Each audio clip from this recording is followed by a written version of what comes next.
जो हमारी मोटिवेशन थी to move out of Dubai, उसका जो उस वक्त रीजन था, जो आज भी by the way we stick to it, बच्चों को रेज करना बहुत मुश्किल है। हर तरफ एक लग्जरियस एनवायरनमेंट है, बच्चों की बहुत एक्सेसिबिलिटी है, या जो आप कह सकते हैं बहुत कंज्यूमरिज्म है। यूएस में, कनाडा में, बाकी जगह भी नजर आएगा, लेकिन it is not over arching, यानी वो हर जगह आपको नजर नहीं आएगा। और मल्टीपल टाइम्स अपनी वीडियोस में भी कहा हुआ है कि अपने बच्चों को आप खुद रेस कर रहे होते हैं, वो आपको रेस नहीं कर रहे होते। मेरे पास एक 10 साल पुरानी गाड़ी है और वो वही मैं यूज़ करता हूँ।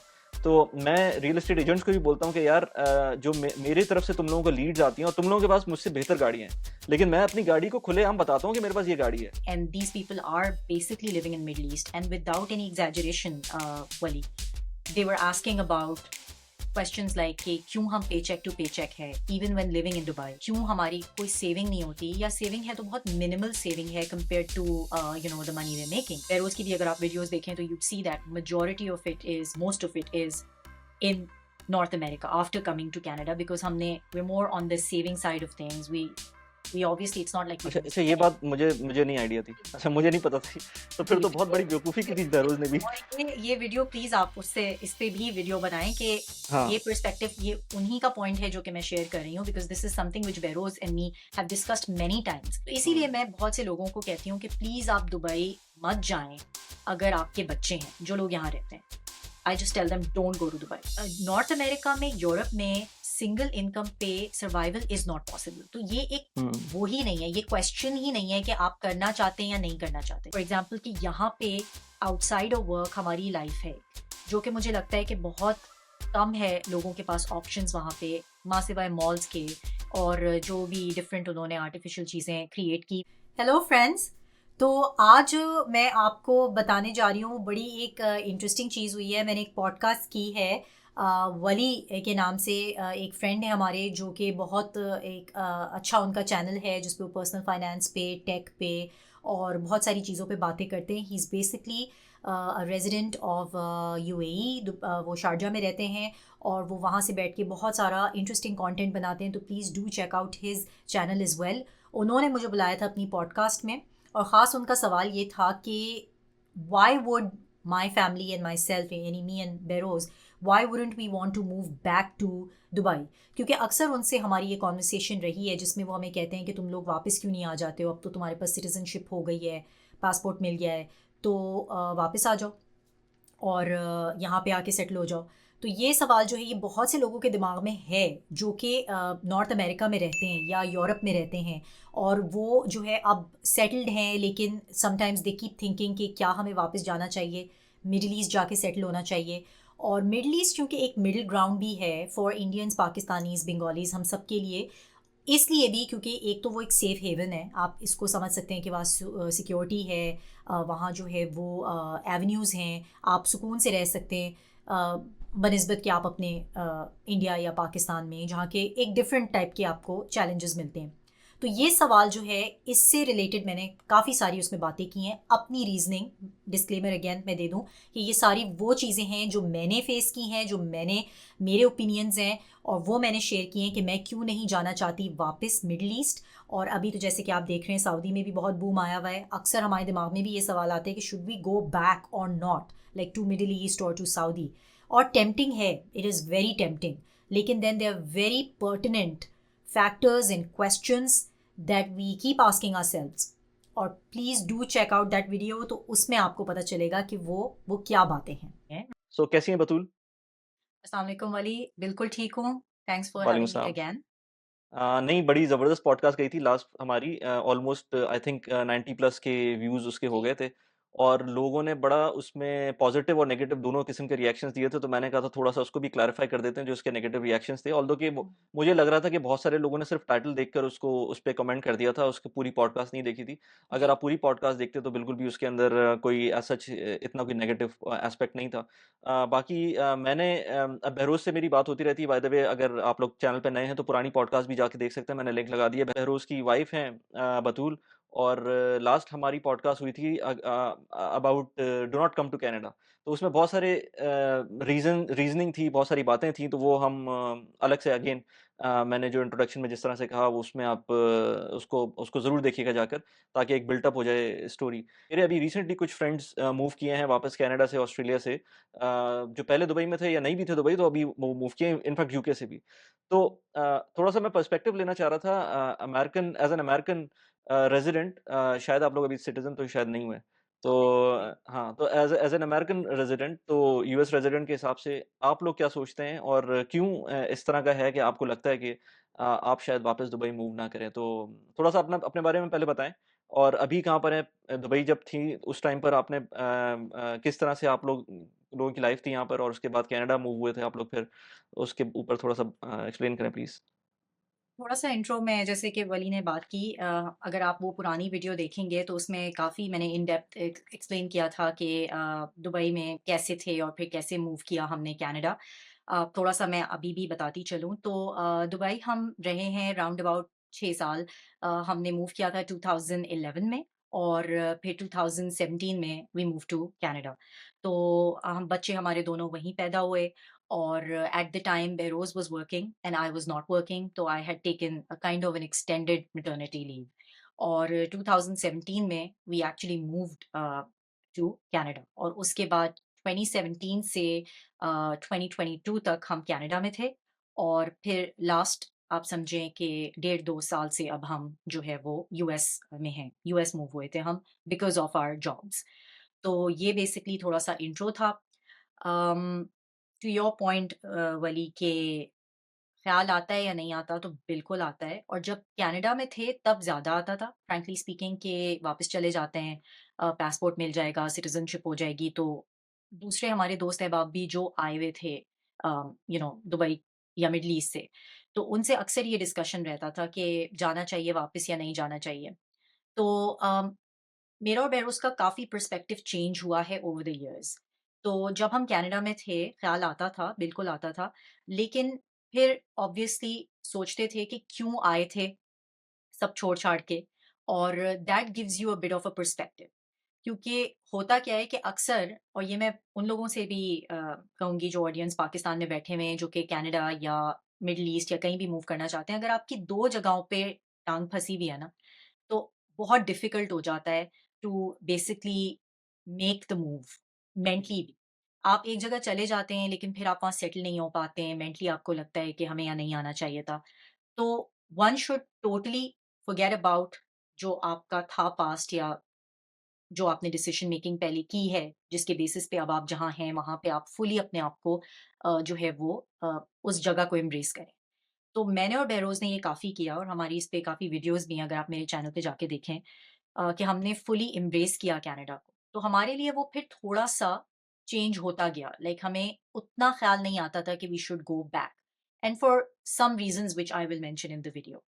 तो राइट। आई कैन तो गो अहेड। अच्छा, अगर हम लेट्स से आपके थॉट प्रोसेस को पॉइंट बाय पॉइंट लें, और मैं आपसे कहूँ कि आप, जैसे मुझे आपकी हिस्ट्री पता है कि आप पाकिस्तान से आप लोग मूव किए थे Dubai, and you you guys were having a blast of the time जिस टाइम पर आप दुबई में थे, क्योंकि बहुत अच्छी बहरूज की जॉब भी थी, you don't have to work, सब कुछ सही था। उसके बाद आपने एक स्टेप लिया और कैनेडियन इमिग्रेशन हुई, तो कनाडा चले गए और बगैर किसी जॉब के, बगैर किसी भी सपोर्ट सिस्टम के आप लोग चले गए थे वहाँ पर। वो अलग स्टोरी है कि बहरोज़ बाद में आए थे, लेकिन फिर भी मतलब मूव जब आप लोग किए कंप्लीटली, तो कोई जॉब वॉब नहीं थी। तो नहीं, वहाँ पर जाने के बाद वहाँ पर जॉब वॉब मिली, उसके बाद आपने लाइफ़ बिल्ट अप की वहाँ पर, और उसके बाद अब आप यूएस के अंदर हैं। तो अब इतना टाइम गुज़रने के बाद आप लोग मेरे ख़्याल से ऑलमोस्ट 7 इयर्स 8 इयर्स हो गए आपको, जी, दोनों मिलाकर ऑलमोस्ट कनाडा, 8 यूएस। इयर्स जी। हुँ, हाँ, तो अगर अब आपको बोला जाए, क्योंकि मैं अपने बहुत सारे फ्रेंड्स को जानता हूँ जो अभी भी आने को तैयार हैं, और बल्कि कुछ लोग आए भी हैं वापस, और they are happy coming back to Dubai from Canada, और इवन यूके से कुछ लोग आए हैं अभी, और कुछ लोग ऐसे भी हैं आए हैं जो कभी दुबई में नहीं रहे थे। पाकिस्तान से डायरेक्ट वो यूके गए थे या ऑस्ट्रेलिया गए थे, और अब वो दुबई आए हैं, तो वो भी बहुत अच्छा उसको कह रहे हैं, तो मतलब एक्सपीरियंस किसी का भी इतना बुरा नहीं है। ऑफ कोर्स उसमें बहुत सारे फैक्टर्स होते हैं, लेकिन अब आप मुझे ये बताएँ कि पॉइंट बाय पॉइंट अगर आपसे मैं पूछूँ कि क्या रीज़न है आपका कि आप कहती हैं कि जो है ना वापस आना, या उस टाइम पर आप जो मूव किए थे तो आपको बेहतर है कि आप लोग मूव कर गए थे दुबई से और अब वापस नहीं? सबसे ज़्यादा इम्पोर्टेंट चीज़ जो है वो ये हाइलाइट करना है कि जो हमारी मोटिवेशन थी to move out of Dubai to and basically out of middle east as such, मतलब दुबई नहीं इन पर्टिकुलर, हम कहीं और भी जा सकते थे मिडल ईस्ट, लेकिन we preferred to move to North America. और उसका जो उस वक्त रीजन था, जो आज भी by the way we stick to it, वो ये था कि बच्चों को रेज़ करना बहुत मुश्किल है, मेरे हिसाब से और बहरोज़ के हिसाब से। और आई थिंक इसमें अगेन ये मेरा ओपिनियन है, डिस्क्लेमर हुँ, मैं दे हुँ। दूँ। There are people who obviously find it easier, लेकिन हमारे लिए बहुत वो चैलेंजिंग हो रहा था टू सी के हर तरफ एक लग्ज़रियस एनवायरनमेंट है, बच्चों की बहुत एक्सेसिबिलिटी है टू दैट लग्ज़री और ईज़ ऑफ एवरीथिंग। और उससे होता ये कि बड़े से बड़ा, बेहतर से बेहतर, बिगर से बिगर गाड़ी ले लें, बंगला ले लें, हर चीज़। तो गैजेट्स हो गए बच्चों के पास, तो लग्ज़री जो है वो बहुत ईज़िली और बहुत एक्सेसिबल है दुबई में। उसमें ये होता है कि बच्चों को जो है वो आप रोक नहीं सकते इससे, बिकॉज़ आस-पास उनके जो पीयर्स हैं, पीयर प्रेशर है स्कूल में, थीमैटिक बर्थडेज़ हो रही हैं, या आप कह सकते हैं बड़ी से बड़ी चीज़ हो रही है, गाड़ी अच्छी है, एक दोस्त के पास ये है तो मेरे पास भी होनी चाहिए। मुझे जो है वो ये गैजेट चाहिए, या मुझे ये चीज़ चाहिए, या वेकेशन जो है वो मुझे बेस्ट से बेस्ट चाहिए। तो उस तरह की चीज़ें जो है ना, वो फिर बहुत मुश्किल हो जाता है बच्चों को आपको रेज़ करना उस एनवायरनमेंट में, because they do not value जो मेहनत है या पैसा मुश्किल से आप कमाते हैं, और उस जो प्रोसेस है उसको बच्चों को समझाना बहुत डिफिकल्ट हो जाता है, बिकॉज हर चीज़ इतनी एक्सेसिबल है। तो वो जो मटीरियलिस्टिक एनवायरनमेंट है, ब्लिंग है दुबई में, या जो आप कह सकते हैं बहुत कंज्यूमरिज्म है, वो आपको यूएस में, कनाडा में, बाकी जगह भी नजर आएगा, लेकिन it is not over arching, यानी वो हर जगह आपको नजर नहीं आएगा। लाइक द पॉकेट्स, उस तरह के लोग हैं जिनमें अगर आपका उठना बैठना है तो ठीक है, लेकिन वो culturally they not like that. Usually hmm. आप देखेंगे कि बच्चों को जो है वो हाई स्कूल के बाद ही प्रमोट किया जाता है कि वो जाएं, खुद से काम करें, जॉब करें, लेकिन दुबई में इस तरह का कोई कॉन्सेप्ट है नहीं। You wouldn't see children, basically youth working and they don't have to, मतलब ऐसा नहीं है कि कर नहीं सकते, तो जरूरत ही नहीं है। तो वो चीज़ें जो हैं वो हमें अभी भी जब हम सोचते हैं तो हम कहते हैं कि हम क्या उस कल्चर में वापस जा सकते हैं जहाँ की इतना ज़्यादा मटीरियलिस्टिक और लग्ज़रियस एनवायरनमेंट है, कि बच्चे फिर एक बार उसके आदी हो जाते हैं तो फिर it's very difficult to come out of that. तो राइट। ये एक बहुत बड़ा रीज़न था। राइट। अच्छा, अब इसमें मेरा मेरा पॉइंट ये था कि कुछ लोग जो वापस आ रहे हैं, वो भी बच्चों की वजह से आ रहे हैं। जो जी, मैं प्रेडोमिनेंटली जो रीज़न्स सुनता हूँ लोगों से वापस आने के दुबई, तो वो भी बच्चों की वजह से कि चलो पाकिस्तान तो जाना मुश्किल है क्योंकि वहाँ पर हालात दूसरी तरह के मसले हैं। लेकिन दुबई आ जाते हैं, वहाँ पर एटलीस्ट वो जो चीज़ें हमें वेस्ट में अब प्रेडोमिनेंटली देखने को मिल रही हैं, वो आप उनसे बचा लेंगे। अच्छा, दूसरी बात वो तो चलें एक एक एस्पेक्ट है, लेकिन वो जो आप बात कर रही हैं, मेरे ख्याल से उसमें पेरेंट्स का ज़्यादा कसूर है। मैं उसमें मल्टीपल एग्ज़ाम्पल्स दे सकता हूँ। एक एग्ज़ाम्पल अभी रिसेंटली मैं एक कॉल पर था, एक कंसल्टेंसी कॉल के ऊपर था अपने एक क्लाइंट के साथ, तो उन्होंने मुझसे कहा था कि वो दुबई मूव करना चाह रहे थे, वो आईबीएम में आई थिंक काम कर रहे थे यूएस में, और वो दुबई मूव करना चाह रहे थे, लेकिन वो कह रहे थे यार मैं पहली दफ़ा दुबई आया हूँ और मैंने बहुत सुना था दुबई के बारे में, लेकिन आई डोंट थिंक सो कि मैं अपने बच्चों को यहाँ पर रेज़ कर सकता हूँ। उन्होंने भी एग्ज़ैक्टली मुझसे इसी तरह की बात की थी, लेकिन वो किस तरह से कहा था उन्होंने, वो इस तरह से कहा था, हालाँकि उनका एक्सपोज़र मेरे ख़्याल से हार्डली 1 हफ़्ते का था।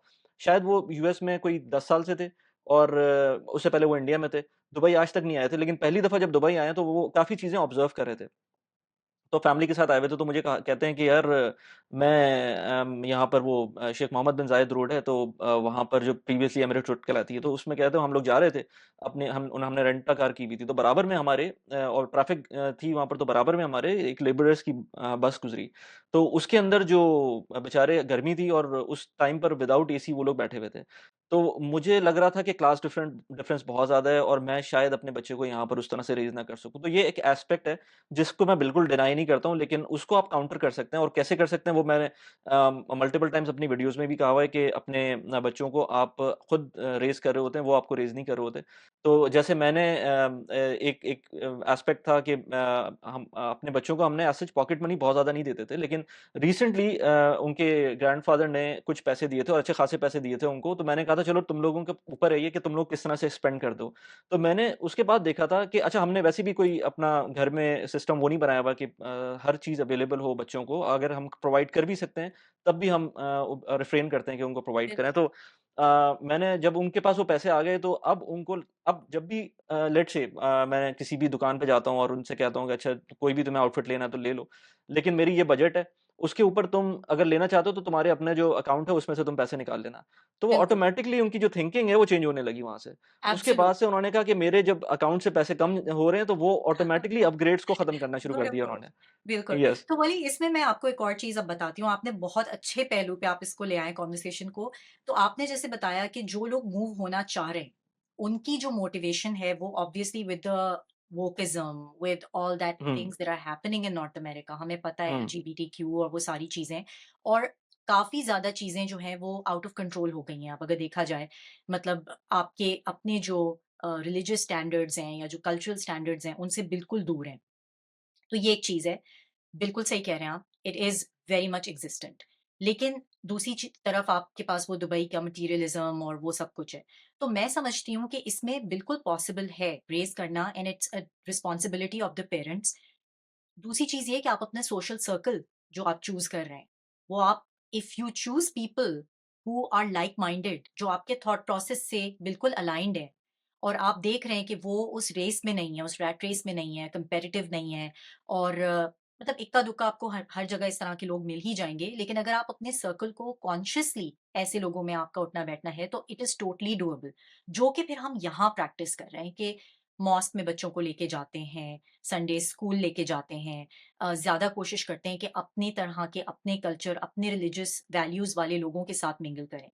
तो I think it is a double edged sword, जिसे कहते हैं हुँ, कि यहाँ वो चैलेंज है जो कि आपको 100% मिलेगा, जिसकी वजह से लोग जाना चाहते हैं मिडल ईस्ट, और वहाँ वो चैलेंज है जो कि नहीं जा सकता, बिकॉज़ आफ्टर ऑल आपका बच्चा स्कूल भी जा रहा है, कॉलेज जा रहा है, जो भी उसका एनवायरनमेंट है, उसको आप कंट्रोल नहीं कर सकते।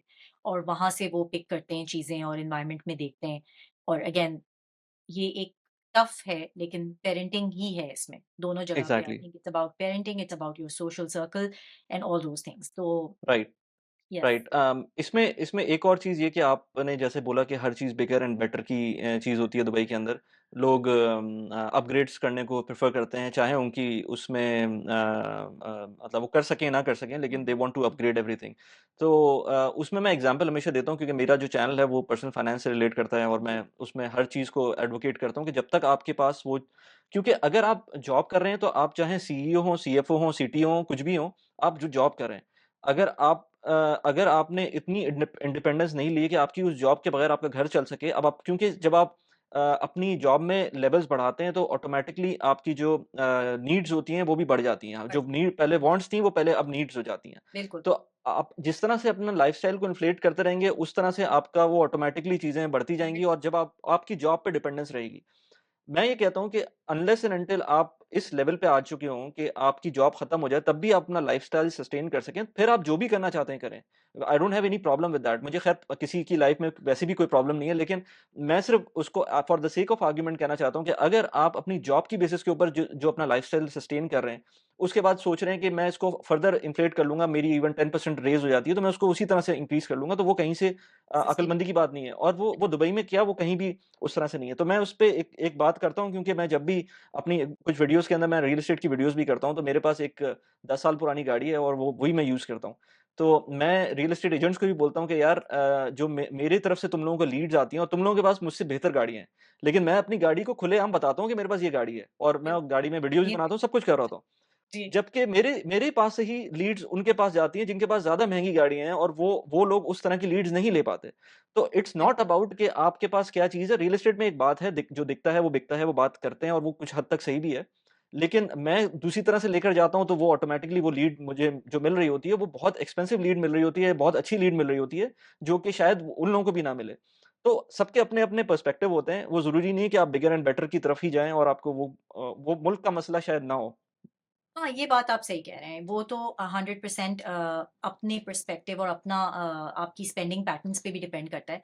मुझे सिर्फ़ ये लगता है कि क्योंकि हमें 2-3 लोगों ने अप्रोच किया बहरोज़ को, because he also makes a lot of videos on personal finance, तो हमारा डिस्कशन इस पे भी हुआ कि यार वो फलाँ साहब जो हैं या फलाँ जो दोस्त है उसने अप्रोच किया, and these people are basically living in Middle East and without any exaggeration, Wali, they were asking about questions like कि क्यों हम पेचेक टू पेचेक है even when living in Dubai, और क्यों हमारी कोई सेविंग नहीं होती, या सेविंग है तो बहुत मिनिमल सेविंग है compare to the money we making.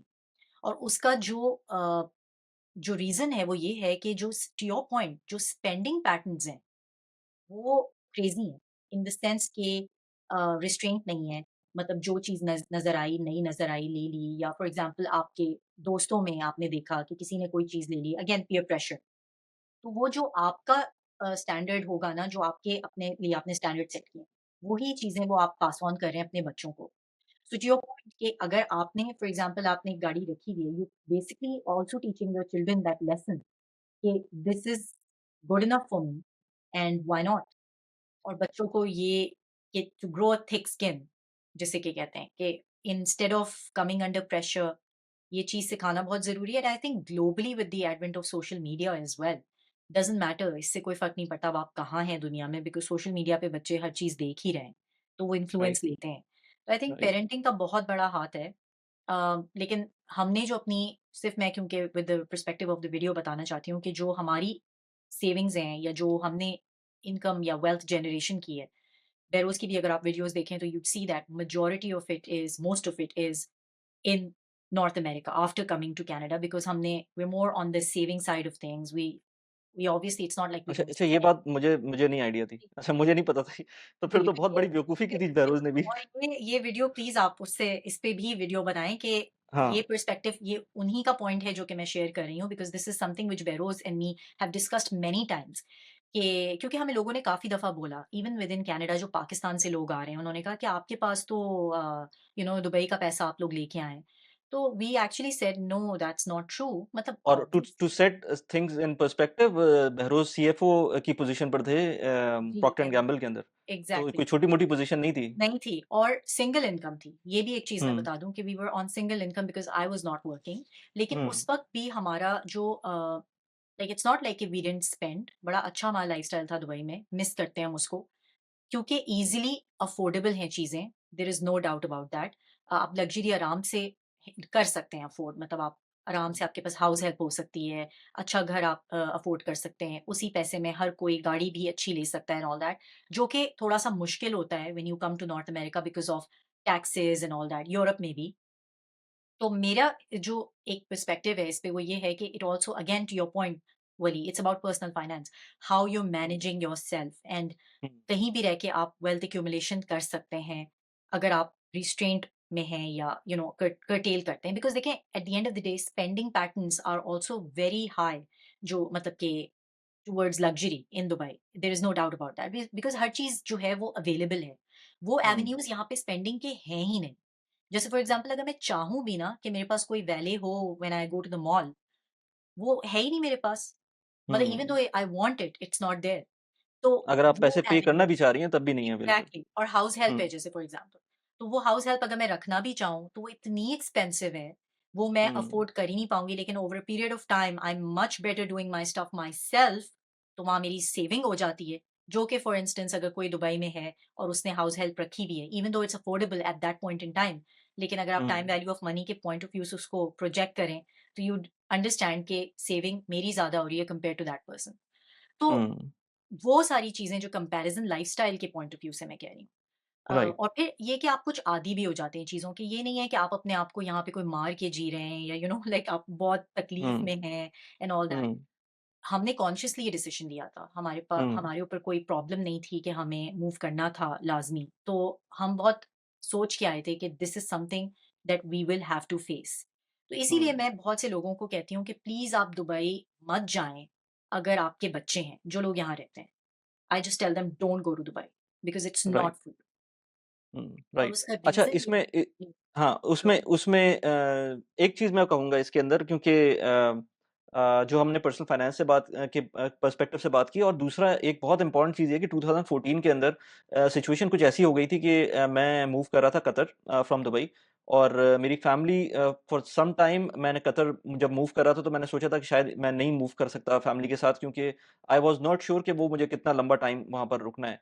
तो वी थॉट कि हमारा उस वक़्त एक जो बड़ा ही बेटा उस वक़्त स्कूल जा रहा था, तो हमने उसको स्कूल में जब एडमिट करवाने गए, और अच्छा स्कूल था वो, अभी भी it is very well known, I have forgot the name actually, लेकिन वो अच्छा स्कूल था।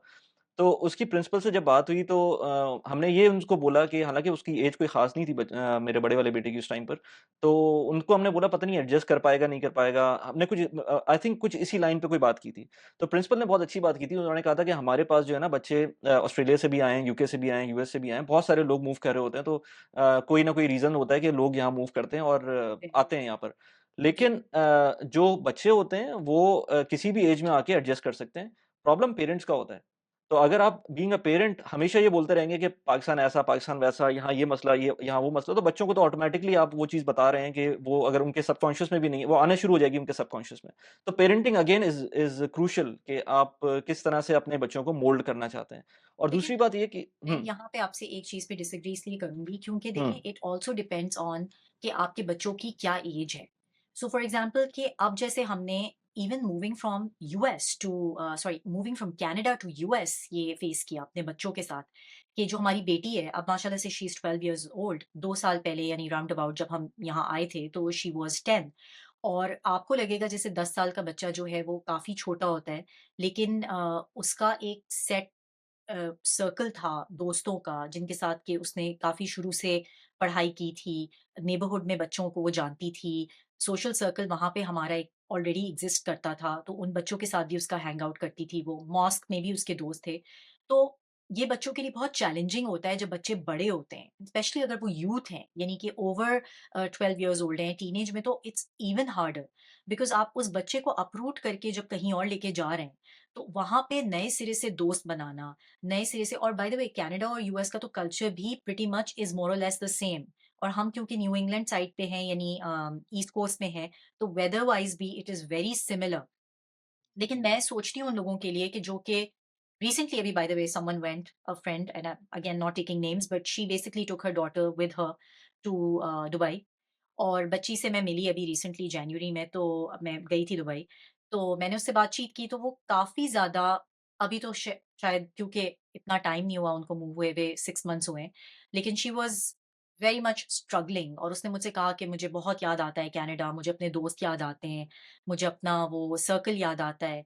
और सिर्फ़ आप सोचें कि they were there for 4 years for the passport and all.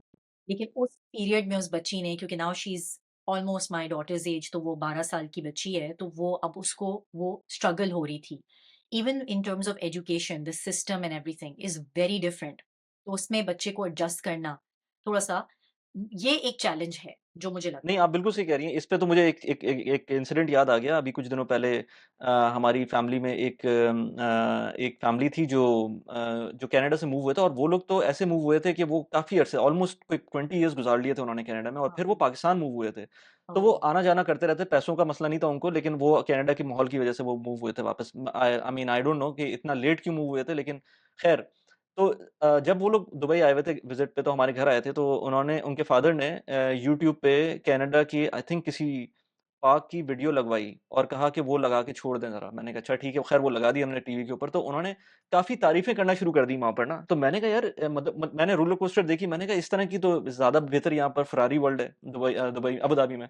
तो कहते हैं नहीं-नहीं ये ज़्यादा अच्छा है, ये अच्छा है। मैंने कहा अच्छा चलो, मैंने ज़्यादा बात नहीं की। बाद में मुझे वो कहते हैं कि यार देखें, हम जो हमारी बड़ी वाली बेटी है ना, इसके सामने हम कनाडा की बहुत तारीफ़ें करते हैं।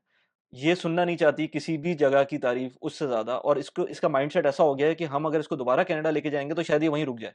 तो हम इसको बिल्कुल भी टीज़ नहीं करना चाहते।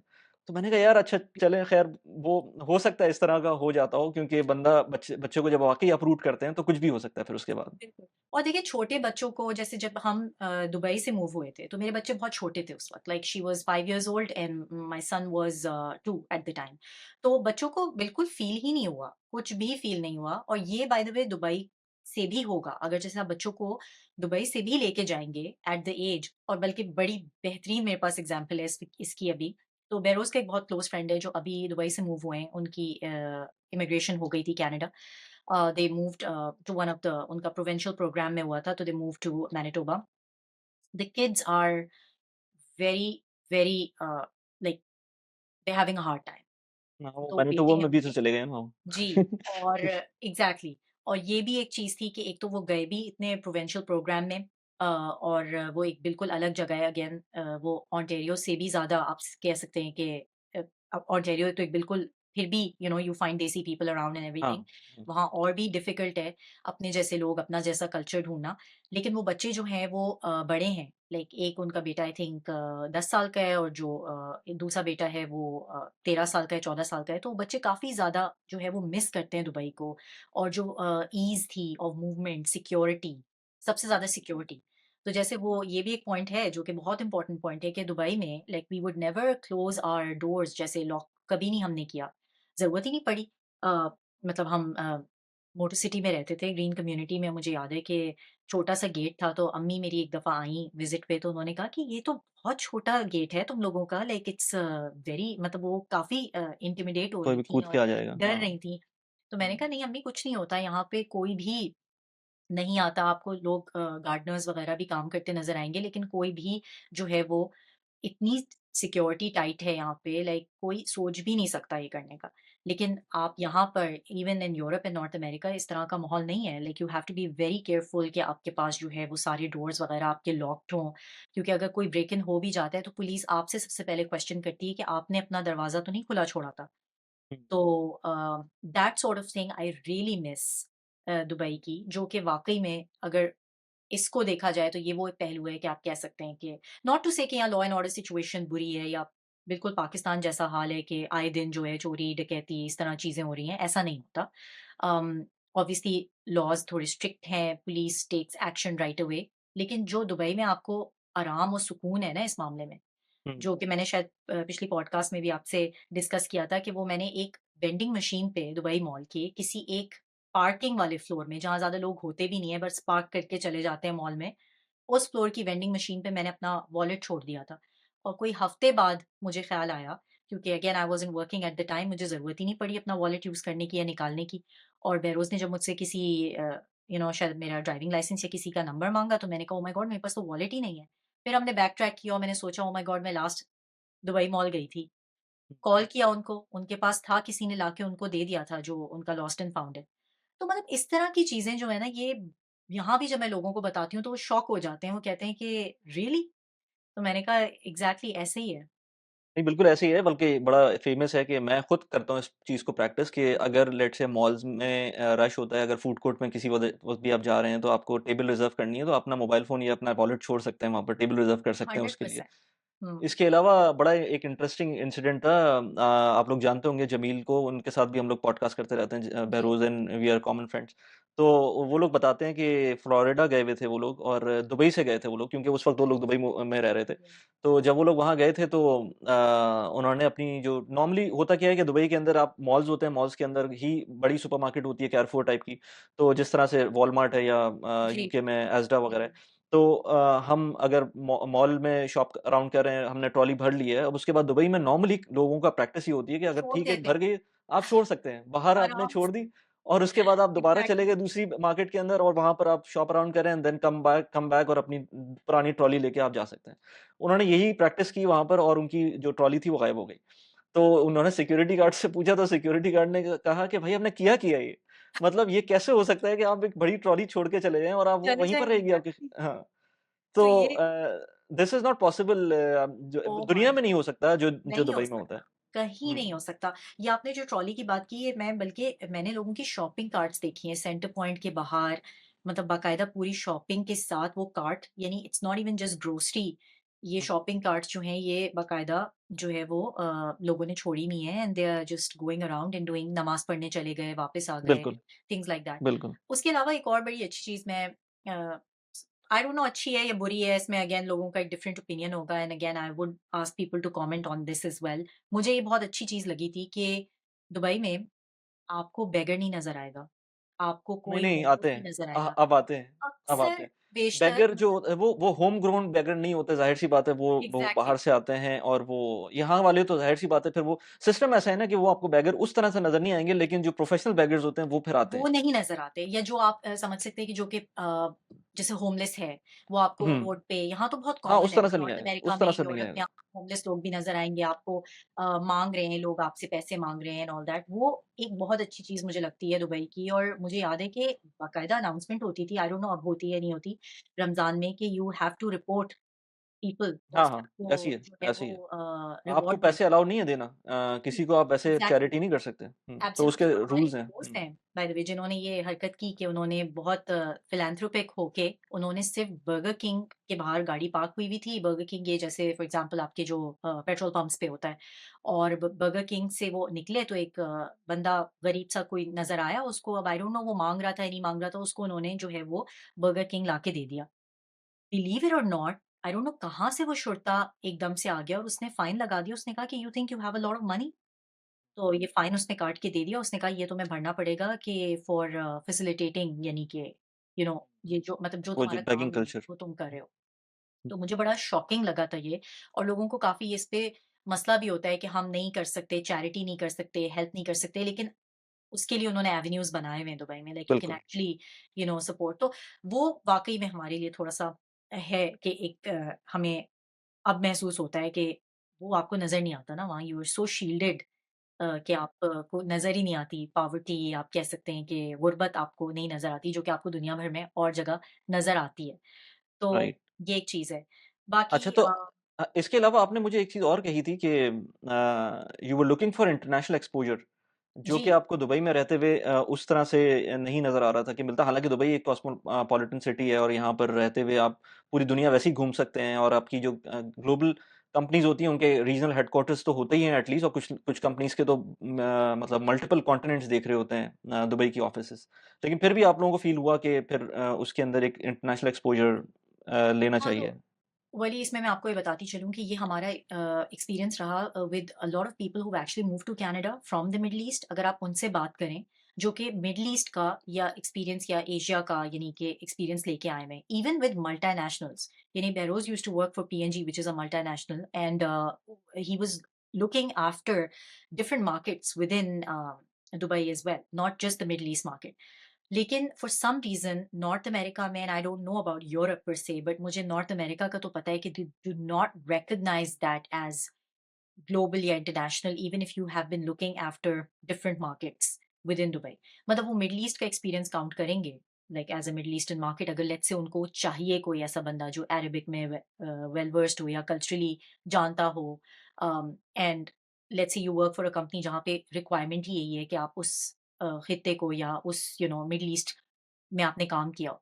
लेकिन हुँ, एज़ सच उस पे आपको कोई ब्राउनी पॉइंट्स नहीं मिलते। अब आई डोंट हुँ। नो इसका रीज़न क्या है, या ये कि बहुत ज़्यादा इमिग्रेंट आ रहा है with that kind of experience and they just don't value that as such, या ये कि बेसिकली इंटरनेशनल एक्सपोज़र आपको लाइक फॉर एग्ज़ाम्पल अगर आप यूएस में काम करके कनाडा गए हैं, तो आपको ज़्यादा प्रेफ़र करते हैं वो and they will give you more आप कह लें अच्छा, वहाँ पर ब्राउनी वो पॉइंट्स। कैनेडियन एक्सपीरियंस वाली का क्लॉज़ नहीं आता, वो जब यूएस से कोई जाता है Like Canada? that is a, strange because again I think they consider this as North American experience। यानी कि अगर फॉर ओके। एग्जांपल इवन आप कनाडा से अगर यूएस मूव करें, तो यूएस में अगर आपके पास कैनेडियन वर्क एक्सपीरियंस है, तो you tend to have an edge over someone who doesn't, because hmm, आपने एक तरह से उसी एनवायरनमेंट में यानी नॉर्थ अमेरिका में कॉन्टिनेंट में आपने काम किया हुआ है, तो आपको उसका एज मिलता है। तो ये डेफिनेटली एक चीज है जो कि हमें वहां रह के फील हो रही थी बेरोस को at the time because I was in working कि do I need that experience on my resume? So for people who are living in the Middle East, uh, I don't know about them, हर एक की preference नहीं होती, लेकिन अगर आपको एक इंटरनेशनल एक्सपोजर चाहिए for a different market which is a big market, big economy, तो अगेन ये भी एक रीज़न होता है टू मूव आउट। हमारे लिए moving back, again coming to the topic, now when we think about it कि अगर लेट्स से बाद में कभी वापस आना पड़ा, तो फिर जॉब तो नहीं हो सकती because then you are out of this. क्योंकि again because of not the, एक तो प्रॉक्सिमिटी भी नहीं है ना, या तो आप चलें साउथ अमेरिका में कह दें, या कोई हुँ। आपने कोई ऐसी मार्केट में काम किया है जो स्लाइटली थोड़ा सा भी जिसके आपको यहाँ पे पॉइंट्स मिल जाएं। मिडल ईस्ट एक दफा आप मूव हो गए दोबारा वापस after the citizenship and passport, then it's very hard to come back. एक तो आपकी एज भी ऐसी हो जाती है कि हाँ, उस वक्त पूरी पे आप ज़िंदगी तो नहीं है ना आपके पास, आप एग्जैक्टली लिमिटेड टाइम है। एब्सोल्युटली। बिल्कुल। हुँ, लेकिन जैसे फॉर एग्जांपल आप माइग्रेशन देखेंगे अक्रॉस द बॉर्डर बहुत ज्यादा होती है। Even people who are over there 50s they might hmm, end up finding jobs in hmm, Canada or vice versa, but hmm, not from Middle East। उसमें फिर ये है हुँ। कि आप बहुत सारा पैसा कमा के वापस आके फिर यहाँ पे यू नो रिटायरमेंट गुज़ार सकते हैं। अय्याशी करें। हाँ, व्हिच रिटायरमेंट में। Whereas this North America is not the place to retire, अगर आपको पैसे कमा के रिटायर होना है वहाँ पर। एग्जैक्टली। हाँ, ये सिर्फ़ मैं उस के सेंस में कहती हूँ कि उन लोगों के लिए आई थिंक इम्पोर्टेंट है जिनके बच्चे फिर यहाँ पे सेटल्ड हैं।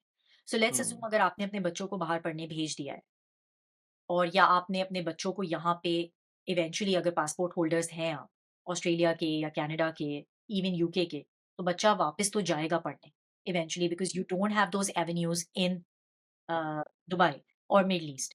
अब जिस तरह चीज़ें चेंज हो रही हैं आगे जाके जिस तरह इन्होंने अपना 10 साल का वीज़ा निकाल दिया है, तो कोई पता नहीं कि कुछ ये आगे इन्वेस्टमेंट इसमें भी करें कि यूनिवर्सिटीज़ जो हैं उनके ऑल्दो हैं तो सही universities there are like international universities that operate in the Middle east. लेकिन for some reason I have noticed के जो आप देखेंगे कि बच्चों को हमेशा बाहर ही भेजते हैं पढ़ने, ईदर अमेरिका या उस यूके। उसके उसके बेसिक जो रीज़न्स जो मुझे समझ में आते हैं जी, और आई थिंक राइटली सो कि आपकी यूनिवर्सिटीज़ भले जो उनके लेवल्स हैं, वो स्टैंडर्ड्स हैं, वो सेम हो जाएँ मतलब यूके की यूनिवर्सिटीज़ के या यूएस की ऑल्दो कि वो बिल्कुल सेम तो नहीं हो सकते, लेकिन उसकी एटलीस्ट सैटेलाइट ब्रांचेज़ मौजूद हैं दुबई के अंदर। जी, लेकिन एट द सेम टाइम आप एक तो पैसे लग रहे होंगे, पैसे कम नहीं है, वो मतलब उनकी फ़ीस जो है वो अगर 100% आप वही। कंपेयर करें वो ऑलमोस्ट सिमिलर टू अगर कोई यूनिवर्सिटी यूके में है, आई वुड से कि लेट्स से 70% फीस तो है यहाँ पर। अगर हुँ, 10,000 पाउंड वहाँ पर है तो 7,000 पाउंड्स दुबई बिल्कुल। में होगी उसकी फीस।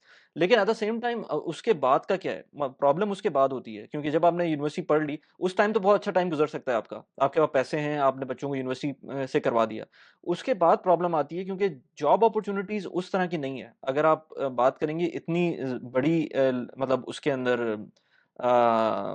अमाउंट में जो बच्चे निकलेंगे, यहाँ पर ज़्यादातर लोगों की जो अपॉर्च्युनिटीज़ निकल रही होती हैं, वो एक्सपीरियंस लोगों की निकल रही होती हैं। फ्रेश ग्रेजुएट्स के लिए उस तरह की अपॉर्च्युनिटीज़ नहीं है और अगर हैं, तो उसके अंदर एग्ज़ैक्टली। बहुत कम मतलब इनकम लेवल्स उसके उस तरह के नहीं हैं और लोग फिर इवेंचुअली बाहर का सोचते हैं। तो इसलिए जब पॉइंट ये होता है कि अगर आपको बाहर ही भेजना है, तो फिर यहाँ से करवाने का कोई फ़ायदा नहीं है। बहुत सारे लोग उसको प्रेफ़र करते हैं कि 3 ऑप्शंस होते हैं जब बच्चे आपके यूनिवर्सिटी गोइंग एज पे आते हैं। या तो आप उनको यहीं पे पढ़वाते रहें विदाउट थिंकिंग कि बाद में क्या होगा। तो बहुत सारे लोगों का बिज़नेसेस होते हैं, तो वो उनको पता होता है कि आगे क्या करना है। लेकिन अगर बिज़नेसेस नहीं है, तो फिर वो बच्चे फिर अगेन जाकर एक ही बैक टू स्क्वायर वन आ जाते हैं। करने के बाद अब जॉब उस तरह की नहीं मिल रही, फिर दोबारा वही सोचें कि मास्टर्स के लिए बाहर चले जाएँ। जस्ट बिकॉज़ उनको जॉब नहीं मिल रही, वो मास्टर्स के लिए चले जाएँगे बाहर। या फिर वो उनको पाकिस्तान भेजना पड़ता है और पाकिस्तान भेज के फिर वहाँ फिर ठीक है, वहाँ पर आप कॉम्पिटिटिव एक पढ़ रहे होते हैं और वहाँ पर डिफरेंट किस्म की एक ब्रीड निकलती है बच्चों की, जो कि आगे जाके कुछ भी कर सकते हैं।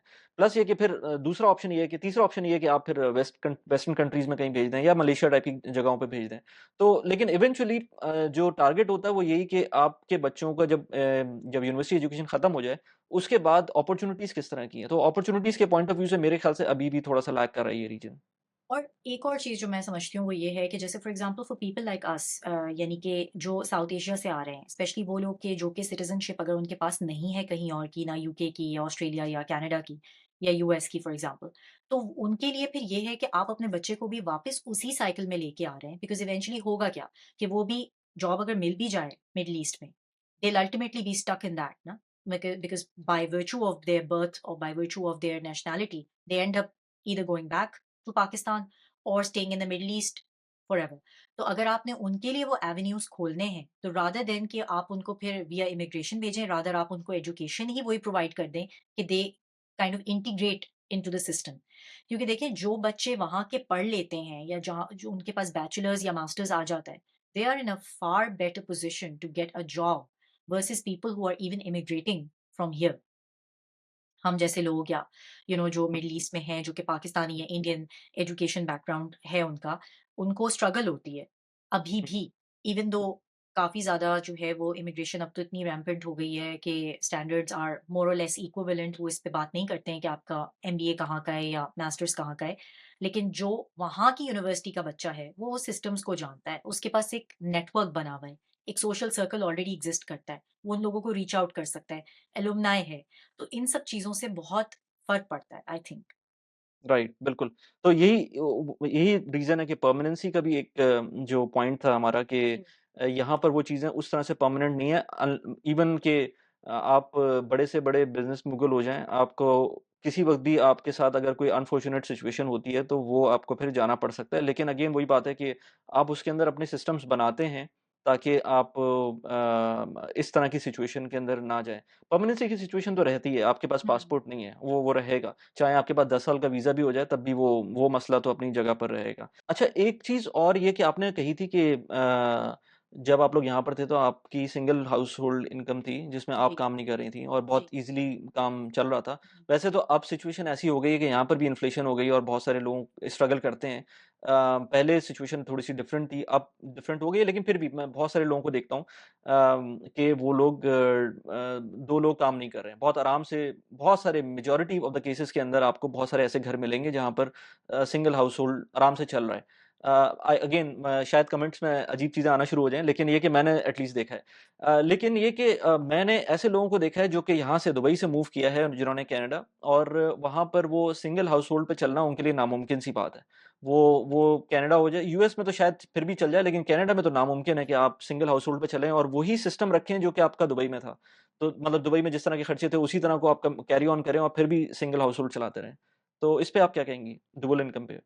इस पे जो है वो मैं यही कहना चाहूँगी कि दुबई का लाइफ़स्टाइल कुछ ऐसा है कि आपको आस-पास अपने सर्कल में भी लोग जो है उस पे देखिए, होता क्या है कि यूजुअली पीयर प्रेशर होता है।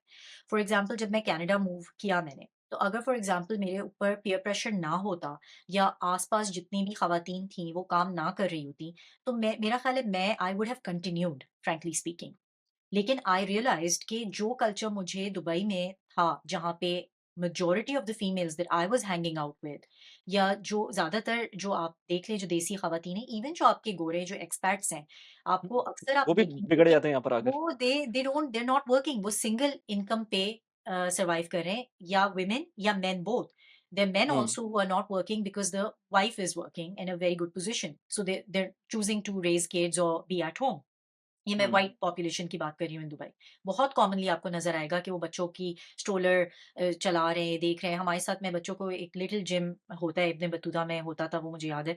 वहाँ पे मैं हुँ, बच्चों को लेके जाती थी और मुझे याद है कि वहाँ बहुत सारे जो है वो फादर्स आते थे अपने बच्चों को लेके, और मैं सोचती थी कि यार ये काम नहीं करते, लेकिन usually the wife was working and he was a stay at home dad. Hmm, तो हुँ, ये कल्चर जो है ये आपको दुबई में मिलता है, अभी भी है। उसका रीज़न ये है कि सिंगल इनकम पे survival is still possible. North America में, यूरोप में सिंगल इनकम पे सर्वाइवल इज़ नॉट पॉसिबल। तो ये एक हुँ, वो ही नहीं है, ये क्वेश्चन ही नहीं है कि आप करना चाहते हैं या नहीं करना चाहते। दुबई में आपके पास चॉइस है। I am sure there are um, people who are dual incomes, जो कि लोग काम कर रहे हैं बट बाय चॉइस कर रहे हैं। उनके ऊपर कोई प्रेशर नहीं है। मतलब आई एम प्रीटी श्योर कि अगर वो अपने एक्सपेंसेस और इन चीज़ों को कर्टेल करें तो they can easily manage on a single income as well, and I know people who've done it for a very long time. लेकिन नॉर्थ अमेरिका में ये पॉसिबिलिटी है ही नहीं।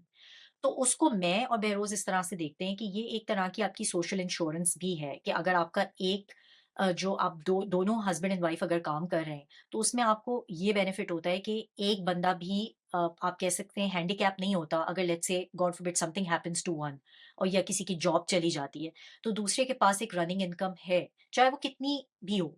ज़रूरी नहीं है कि it has to be both should be a power couple और दोनों की बड़ी ज़बरदस्त 6 फिगर इनकम्स हों। Hmm, it should be just some means of generating an income.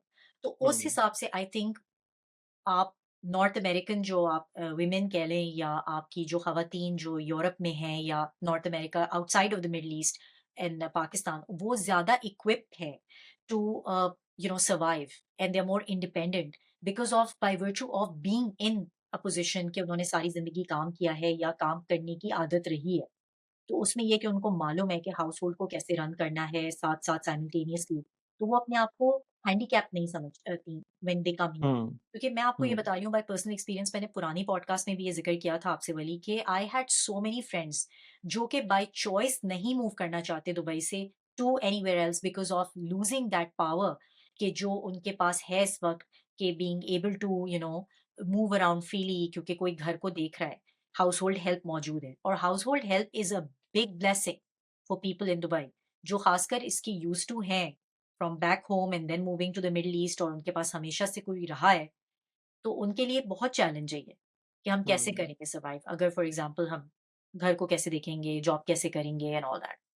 Right, बिल्कुल ऐसे ही है। प्लस ये कि जो हमने उस वक़्त बात की थी कि थोड़ा-सा वर्क लाइफ बैलेंस भी मिलता है आपको, प्लस ये कि थोड़ा वर्क एनवायरनमेंट भी चेंज है, अगर कंपेयर करें यहाँ से यूएस को, क्योंकि वहाँ पर अब तो खैर यहाँ पर भी कुछ लॉज चेंज हो रहे हैं, जैसे पैटर्नल मैटरनिटी लीव्स मिल जाती हैं आपको, या यस। इस तरह की कुछ चीज़ें हैं जो अब इंट्रोड्यूस हुई हैं गवर्नमेंट लेवल के ऊपर, नॉट नॉट ओनली कि जो है ना गवर्नमेंट ऑफिसेज के अंदर, गवर्नमेंट लेवल के ऊपर प्राइवेट कंपनीज को भी इस तरह की चीज़ों में अडहेयर करना पड़ता है। लेकिन ये कि फिर भी ऑफ कोर्स जो चीज़ फैसिलिटेट करती है सेकंड इनकम को, वहाँ पर ऑफ कोर्स जो वर्क एनवायरनमेंट है, facility to have let's say remote working, अब तो खैर वो यहाँ पर भी आ गई है, लेकिन कुछ चीज़ें मैंने देखी हैं कि प्रोग्रेसिव हैं दुबई के अंदर, लेकिन जो चीज़ें लेट्स से मैं यूएस के अंदर बोलूँगा या वेस्टर्न कंट्रीज़ के अंदर बोलूँगा जो कि बहुत कॉमन है, वो यहाँ नहीं है, जिसकी वजह से वो शायद फैसिलिटेट उस तरह से नहीं करते। एक चीज़ ये कि आपको कोई वीज़े का मसला नहीं है, वीज़े का मसला अब यहाँ पर उस तरह से ख़त्म होते जा रहे हैं, लेकिन ये चीज़ें थी पहले, जिसकी वजह से आप थोड़ा-सा रिलक्टेंट फ़ील करते थे कि मैं करूँ ना करूँ, और फिर अगेन वही बात कि उसके अंदर ज़रूरत ही नहीं महसूस होती थी कि आप कोई एक सवाल जॉब आपसे टेक करना अप करें। चाहूँगी कि यहाँ पे फॉर एग्जांपल कनाडा तो बहुत ही प्रोग्रेसिव है in terms of facilitating women to work. तो जैसे कि हुँ, मैटरनिटी लीव जो होती है, वो 18 मंथ्स है। तो हुँ, यानी कि अगर कोई ऑलरेडी काम कर रहा है और you know they plan on having a baby, उनको खवातीन को 18 मंथ्स की मैटरनिटी मिलती है। और जो बाय लॉ, और अब ये आपके ऊपर है, आप साल की लेना चाहते हैं, साल की तो हर कोई लाज़मी लेता है, लोग ज़्यादातर 18 मंथ्स की नहीं एंड लेते that to by that is time. Paid right? Exactly. So वो कंप्लीटली। आप कह सकते हैं उसको, क्या वर्ड यूज़ करते हैं कि वो आपकी लाइक ऐसे होता है कि स्टैगर्ड होता है आपको पेमेंट्स के, जैसे for example the further out you are away from work, जैसे 1 साल तक आपको मिलती रहती है, लेकिन उसके बाद फिर वो आपको स्लोली ग्रेजुअली उसकी अमाउंट कम होती जाती है, अगर आप फुल 6 मंथ्स लेते हैं। तो यूजुअली फुल सॉरी 18 मंथ्स लेते हैं। तो 18 यूजुअली मंथ्स लोग क्या लेते हैं। करते हैं कि 1 साल लेके और फिर वापस आ जाते हैं।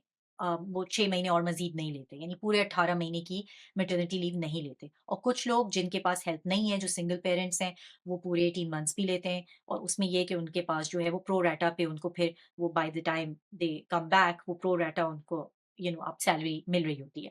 तो ज़ाहिर है वो कम हो जाती है by the time you reach the full 18 months. लेकिन ये फ्लेक्सिबिलिटी होना ये बहुत बड़ी बात है। मैंने सुना था कि दुबई में I think it's only 3 months, and 3 months yes, is basically nothing. You just have to yes. Put your child back in day care, और डे केयर्स भी बहुत एक्सपेंसिव हैं। तो अब कनाडा में तो आई थिंक $10 पर डे का कुछ उन्होंने लॉ है। Again read up on it, I am not sure, लेकिन कुछ $10 उन्होंने काफ़ी सब्सिडाइज़ कर दिया है डे केयर्स को।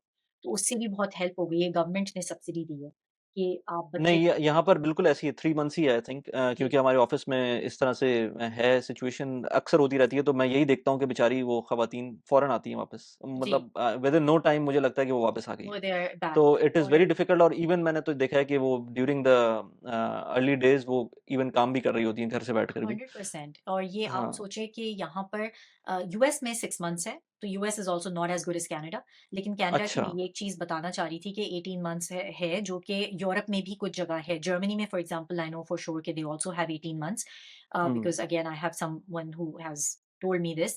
तो ये चीज़ I think it is very important, कि जिसकी वजह से I think a lot of women also don't work, younger women या जो कि ऑब्वियसली चाइल्ड बेयरिंग एज में है। तो ये चीज़ होना, पैटर्निटी बाय द वे बिल्कुल। 6 मंथ्स की है। तो पैटर्निटी लीव भी अच्छा, 6 मंथ्स की है। जी। अच्छा! अच्छा, ये मुझे नहीं पता था। जी। यूएस में तो नहीं हो गया कनाडा ऐसे ये? में कनाडा पैटर्निटी में? कनाडा में भी अच्छा, यूएस में ये है कि पैटर्निटी यूएस में डिपेंड करता है आप किस कंपनी के लिए काम करते हैं, लेकिन paternity is equivalent to the maternity, यानी अगर आप स्वैप कर सकते हैं।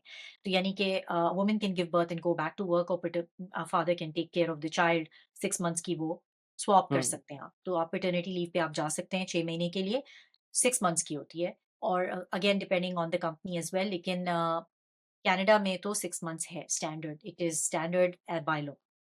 मतलब वो कनाडा में आपको भले वाइफ़ आपकी पूरा साल ले रहे हैं, आपको भी 6 महीने की मिलेगी? मिलेगी। जी। तो अच्छा, सो अच्छा नहीं दैट्स ऐसा समथिंग बिल्कुल भी व्हिच नहीं है। इज़ यहाँ पर एक्चुअली 3-4 दिन की कर दी है उन्होंने। हाँ। थोड़ा-सा 3-4 दिन की दी है उन्होंने अभी यहाँ पर। उसमें दे दिए। तो ये हुँ, काफ़ी फ्लेक्सिबिलिटी वहाँ पे है, और प्लस ये कि जैसे मैंने कहा कि for those households, again Dubai में शायद प्रोबेबली लोगों को इस चीज़ की ज़रूरत महसूस नहीं होती, लेकिन यहाँ पे आपको वो जो मैंने चाइल्ड सब्सिडी की बात की है, इस पे भी बेरोज़ ने भी एक वीडियो बनाई है। मेरे चैनल पे भी आप देखेंगे, I have spoken about it, कि चाइल्ड सब्सिडी जो है वो मिलती है कि आपका बच्चा जो है, जब आपके बच्चे होते हैं तो गवर्नमेंट आपको पैसे देती है, और ये माँ के नाम पे चेक आता है बेसिकली। और वो आपको जो है वो again depending on the age, और इनकम, हाउसहोल्ड इनकम आपको वो गवर्नमेंट सपोर्ट करती है फॉर देयर डिफरेंट थिंग्स। आप उस बच्चे के लिए कुछ भी ले सकते हैं उन पैसों में से। तो ये कुछ आई थिंक चीज़ें हैं जो कि आपको टैक्स का अपने यू काइंड ऑफ फ़ायदा सी इट नज़र आता है। Coming back to you. तो वो उस लेकिन ये हिसाब चीज़ से जो है ना, अब उस पे लोग जो आर्ग्यू करते हैं वो ये कहते हैं कि जो लोग हाई अर्नर हैं या जो लोग हाई परफॉर्मर हैं, वो ये कहते हैं कि यार हम तो लेट्स से हमें ये चीज़ें जिसे कहते हैं छोटी-मोटी चीज़ें नहीं चाहिए। नहीं, मतलब 1 एग्ज़ैक्टली। साल की लेट्स से 1 6 महीने की छुट्टी है, मुझे तो नहीं चाहिए, मैं तो वैसे ही मैं काम कर लूँगा, या इवन जो कुछ ख़वातीन होंगी वो भी कहेंगी कि मुझे नहीं चाहिए, I want to just go go back to work. और मैं अफ़ोर्ड कर लूँगी नैनी, मुझे मसला नहीं है, मैं मेड अफ़ोर्ड कर सकती हूँ, मुझे कोई प्रॉब्लम नहीं है। लेट्स से मुझे ज़रूरत नहीं है कि वो $500 के चेक मेरे पास हर बच्चे के आएँ, क्योंकि मैं तो ऑलरेडी इतना पैसे कमा रहा हूँ कि वो मुझे बहुत छोटी अमाउंट लग रही है। तो ये डिपेंड करता है कि आप किस स्टेज पर हैं, पर्सपेक्टिव आप क्या है कितने आपका? पर्सपेक्टिव क्या 100%। है, हाँ, बिल्कुल। ये हुँ। जैसे फॉर एग्ज़ाम्पल अगर दुबई में वर्क लाइफ बैलेंस पे भी थोड़ी-सी बात कर लेते हैं, तो अभी रिसेंटली मैं जब दुबई गई तो मैंने कुछ लोगों से जिनसे भी मिली, तो again people were complaining a lot about कि काम बहुत ज़्यादा है, आवर्स बहुत ज़्यादा हैं, ट्रैफिक में फँस जाते हैं। ट्रैफिक तो ख़ैर दुनिया जहान में हर जगह ही बढ़ गया है, लेकिन ख़ैर दुबई में मुझे एक्सेसिव लगा इस बार। और जो है वो आई थिंक उसका किसी ने मुझे बताया कि affordability of the I think गाड़ी आसानी से अब आप अफ़ोर्ड कर सकते हैं ऑन फाइनेंसिंग और समथिंग टू दैट इफेक्ट मुझे नहीं, नहीं, किसी ने बताया पॉपुलेशन भी तो बढ़ गई है। जी, पॉपुलेशन बहुत तेज़ी से बढ़ी है कोविड के बाद से। कुछ एग्ज़ैक्टली तो सिचुएशन उस वीज़ाज़ हिसाब वगैरह से भी आसान किए हैं, तो उसकी वजह से उसकी वजह से भी बहुत ज़्यादा हुआ है और हाँ, सिर्फ़ आई थिंक सिर्फ़ साउथ एशिया से नहीं, दुनिया जहान से लोग ज़्यादा दुनिया से आ मूव रहे हैं, हो गए बिल्कुल।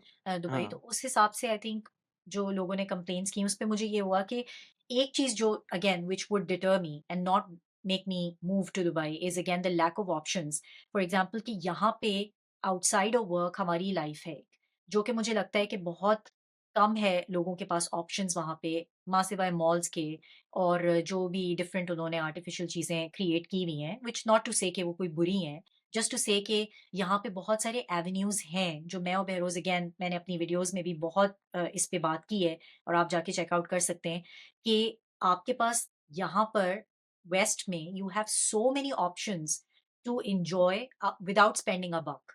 तो यानी आप घर से बाहर निकलते हैं, आप एक वॉक पे निकल जाते हैं, आपके पास पार्क्स हैं, बेहतरीन अगेन वो एनवायरनमेंट भी ऐसा है, वेदर ऐसा है कि वो जो है उनको कुछ ज़्यादा करने की ज़रूरत पड़ती नहीं है। Naturally it's very beautiful and you have avenues to enjoy without having to spend money. तो उसमें के लोगों के पास एक्टिविटीज़ हैं, स्पोर्ट्स बाहर खेला जा सकता है, आप जो है वो बाहर वॉक कर सकते हैं, बेसिक सी चीज़ मैं बता रही हूँ। जो कि मुश्किल होता है दुबई में विद ऑल द जो हीट है इतनी ज़्यादा, आधे ज़्यादा साल तो आपके पास समर में it's hardly possible for you to step out and take a breather. तो उस तरह से जो है वो यहाँ पे चीज़ें जो हैं वो life outside of work place exist करती है, जो कि लोग यूजुअली प्लान्स कर रहे होते हैं। स्टार्टिंग मंडे लोग अपने प्लान्स बनाना शुरू कर देते हैं कि what they will plan on doing during the weekend और ड्यूरिंग द वीक इवन। तो लोगों के पास एक्टिविटीज़ हैं आउटसाइड ऑफ वर्क। तो जैसे फॉर एग्ज़ाम्पल मेरा बॉस है तो वो जो है वो पोस्ट वर्क उसके पास अपने बच्चों के को जहाँ उसके बच्चे स्पोर्ट्स खेलते हैं बेसबॉल, वो वहाँ कोच भी है। तो वो outside of the work hours वो कोच करता है। तो नॉट टू से कि आप ये दुबई में नहीं कर सकते, ऑब्वियसली डिपेंडिंग कि अगर आपकी क्या स्पोर्ट्स और एथलेटिक्स में आप कितना इंटरेस्टेड हैं।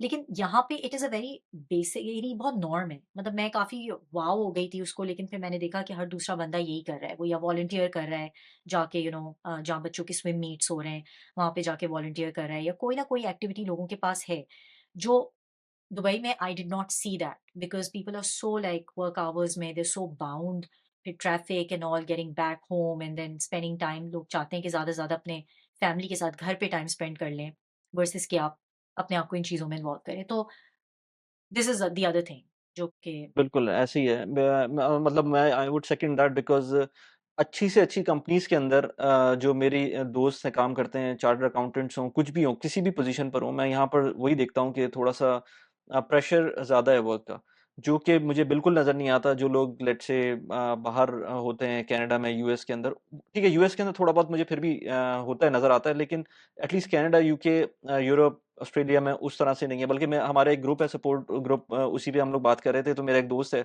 वो ऑस्ट्रेलिया में होता है, तो वो कह रहा था कि यार मुझे तो 3 दफ़ा ऑप्शन आ चुका है कि तुम अपने आप को अपग्रेड करके अगर तुम्हें बनना है तो मैनेजर बन जाओ अपने डिपार्टमेंट के। उसने बोला मुझे बनना ही नहीं है, क्योंकि वहाँ फिर भी थोड़ा-सा तुमको स्ट्रेस मिल सकता है, यहाँ पर तो मुझे कोई मसला नहीं है, तो मुझे ज़रूरत ही नहीं है, एंड बाय चॉइस ही is not willing to get promoted. तो इस तरह एग्जैक्टली। से बिल्कुल है, प्लस ये कि मैं थोड़ा-सा लोगों को ये भी कहता हूँ कि जब लोग यहाँ पर दुबई में रहते हैं, आई एम रियली सरप्राइज़्ड कि बहरोज़ का जब मैंने आपसे सुना कि you guys made your wealth whatever wealth you have, वो आउटसाइड दुबई बनाई आपने, जब दुबई से चले गए थे। हालाँकि जी। वो टाइम जो यहाँ का है, वो तो लोगों का गोल्डन प्राइम टाइम होता है, और ख़ास तौर पे जब आपके बच्चे छोटे हों, जब वो स्कूल गोइंग नहीं हो, उस टाइम पर तो वो बहुत अच्छा टाइम होता है।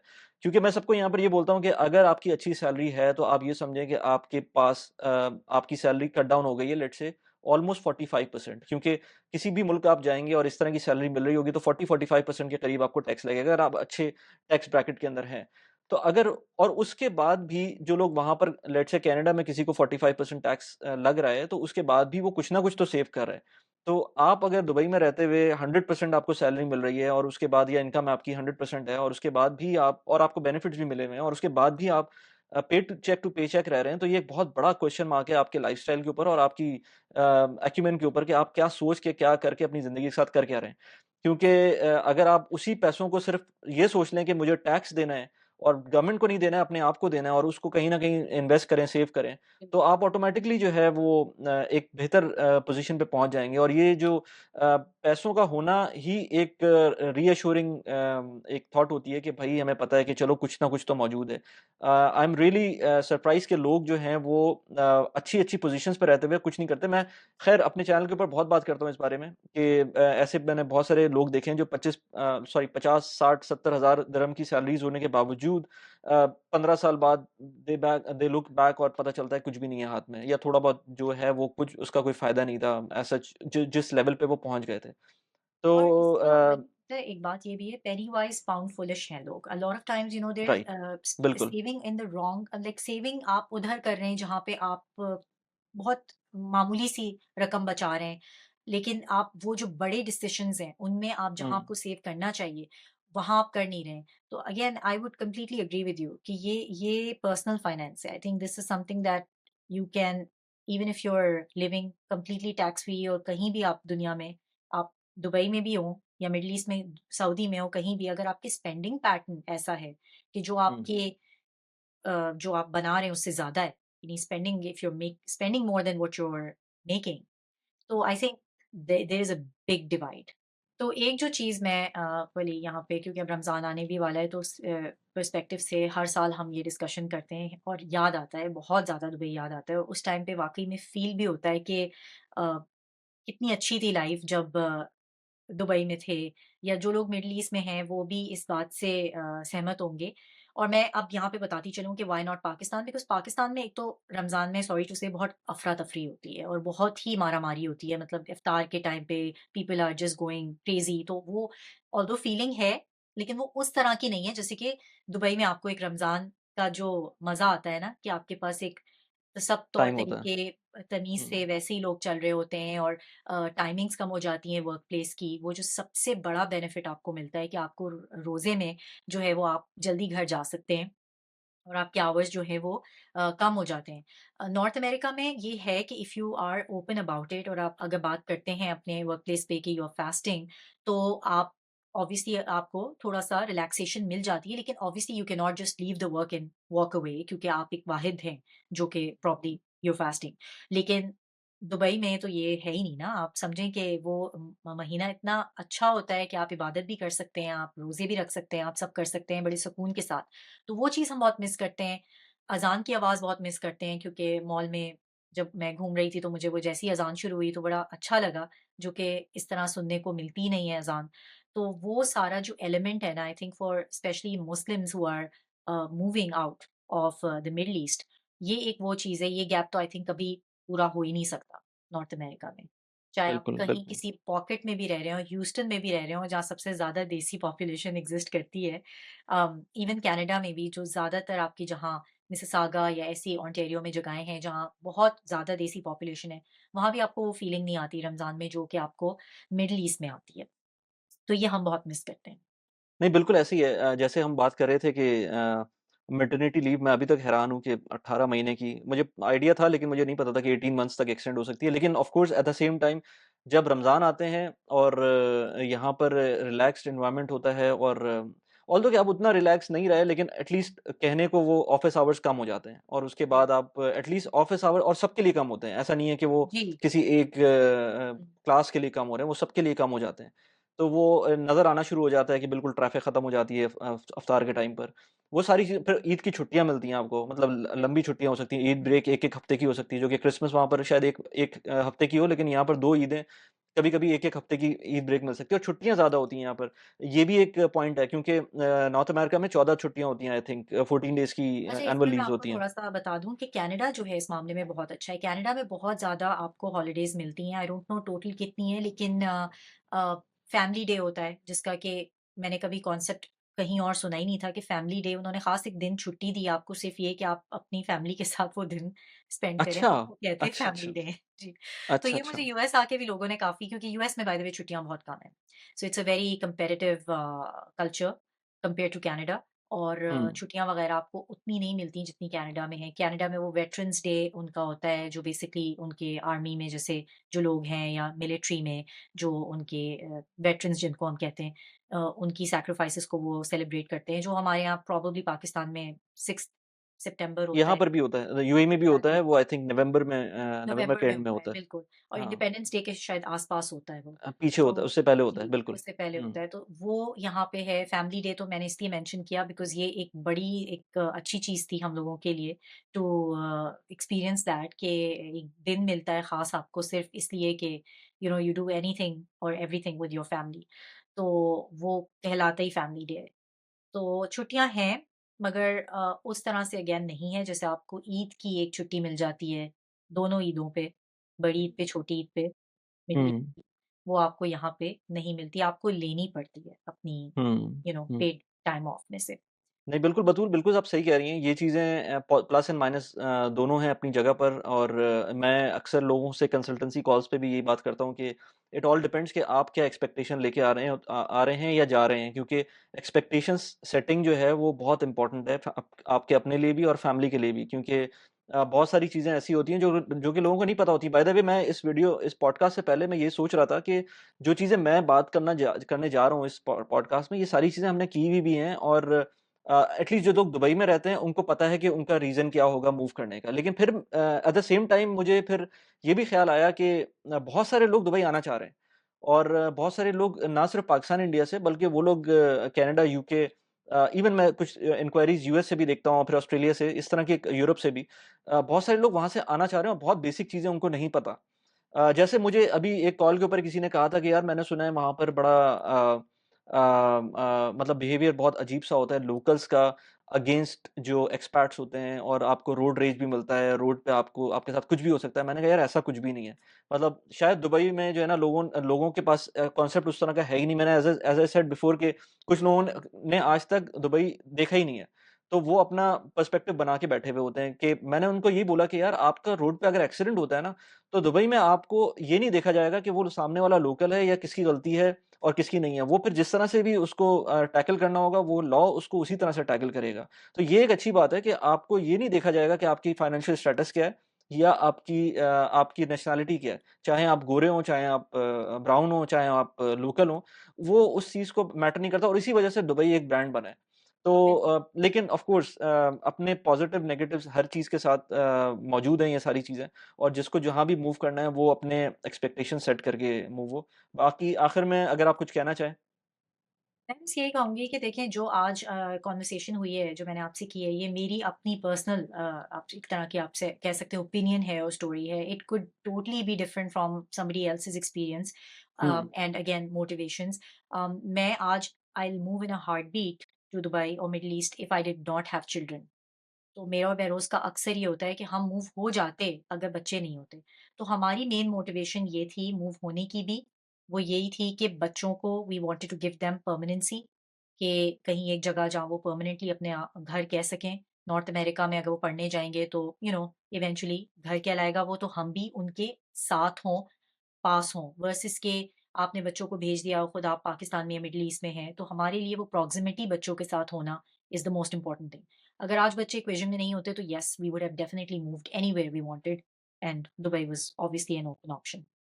चला है ज़बरदस्त Batool, thank you very much, thanks for coming on the podcast और आई होप कि we do another one For soon. sure. Thank you. Thanks for watching.